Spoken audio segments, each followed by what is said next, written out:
भगवान का मंगल परिणय हुआ। उस मंगल परिणय उपरांत भगवान को प्रथम पुत्र की प्राप्ति हुई, जिसका नाम है प्रद्युम्न।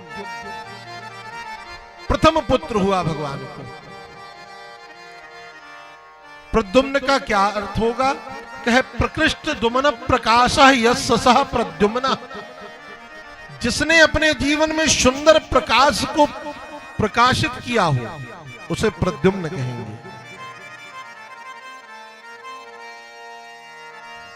प्रद्युम्न का जन्म हुआ ही था कि प्रसूति का गर्भ से सम्रासुर नाम का दैत्य आया और बालक को चुराकर ले गया।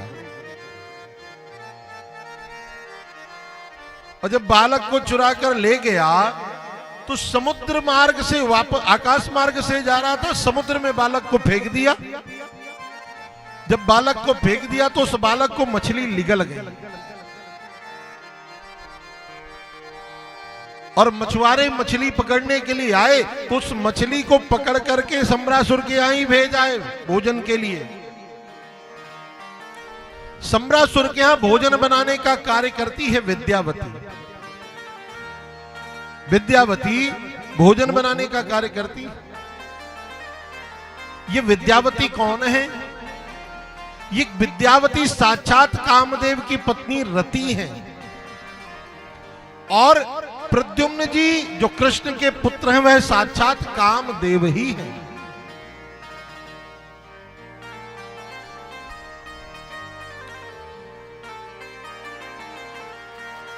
जब वह मछली मछुआरों ने पकड़ करके सम्रासुर के यहां भेजी, विद्यावती ने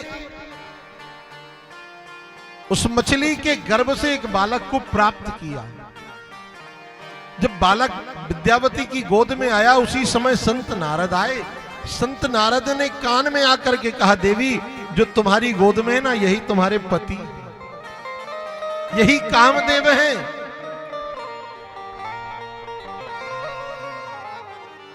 बात उस समय की है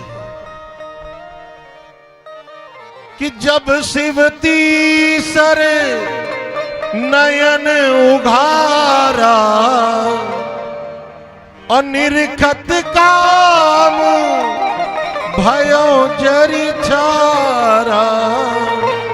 निरखत काम भयो जरी छारा। भगवान शंकर की समाधि भंग करने गया था कामदेव, देवताओं के कहने पर। भगवान शिव ने त्रिनेत्र खोला, तीसरा नेत्र खोलते ही कामदेव जलकर भस्म। और जब काम भस्म हो गया तो काम की पत्नी रति रुदन करने लगी। भगवान शंकर को करुणा आ गई, बोले रो नहीं, अब तुम्हें तुम्हारा प्रति अप्रत्यक्ष रूप से तो ये सब जगह व्याप्त होगा पर प्रत्यक्ष रूप से द्वापर में मिलेगा, कृष्ण के तनय के रूप में, कृष्ण पुत्र के रूप में।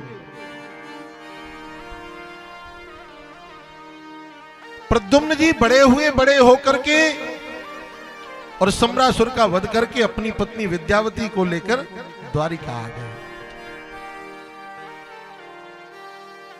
सुखदेव महाप्रभु कहते हैं भगवान के कुल कितने विवाह हुए? कितने विवाह हुए? 16,108। अच्छा, ये आशीर्वाद भगवान को कहां मिला है? भगवान की बाल लीला में मिला। एक बार भगवान की ताई, बड़ी अम्मा जिसको कहते हैं, वह लाला के दर्शन करवे की ताई नंदरानी यशोदा के भवन में आई। और जब भवन में आई तो नंदरानी यशोदा को बालक जो कन्हैया है वो नेक छोटा सा है। अच्छा, माताएं बालकों की तोतली वाणी पर ही तो निहाल होती। मैंने निवेदन किया था, बालक कौन? बाला नाम कम आनंदम ददाति इति बालक। जो अपनी माधुर्य लीला से, अपनी बाल लीला से अपने माता पिता परिजनों को आनंदित करे वही तो बालक है। तो जब भगवान बालकृष्ण आंगन में खेल रहे थे उसी समय यशोदा ने कहा, लाला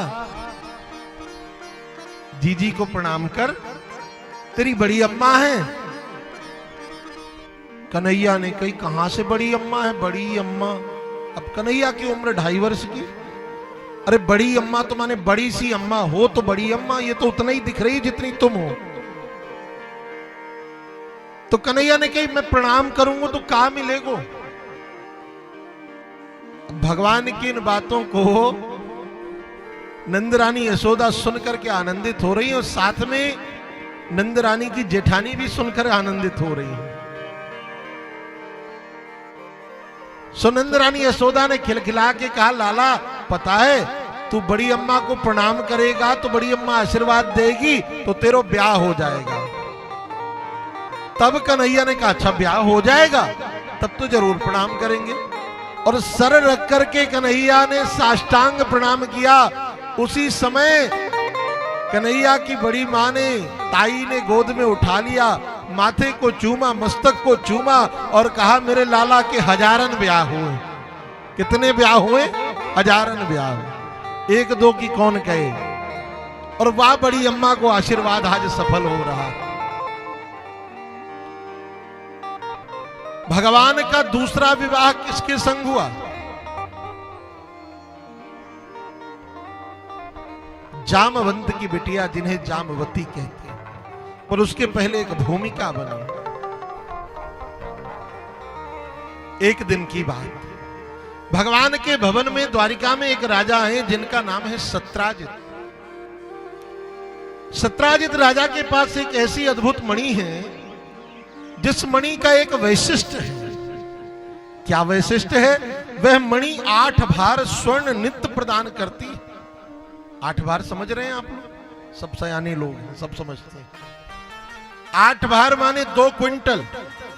2 क्विंटल सोना वह मणि नित्य प्रदान करती है। भगवान ने सत्राजित से कहा कि भैया सत्राजित इतना तो आपके घर में खर्च नहीं है जितना आपको मिलता। एक काम करो, हमारी द्वारिका में बड़े प्रजापुरवासी हैं, भगवान की बड़ी भाई भगवान के विरादर के लोग ही बहुत ज्यादा हैं, 53 करोड़ यदुवंशी हैं। तो भगवान ने कहा ये मणि हमको दे दो भाई, आपके यहां ज्यादा खर्च नहीं, हमको दे दो। पर सत्राजित राजा ने स्पष्ट मना कर दिया, मैं अपनी वस्तु क्यों दूं आपको। भगवान ने कहा भैया तुम्हारी है, हम तो केवल मांग रहे हैं, देना ना देना तुम्हारा निर्णय है।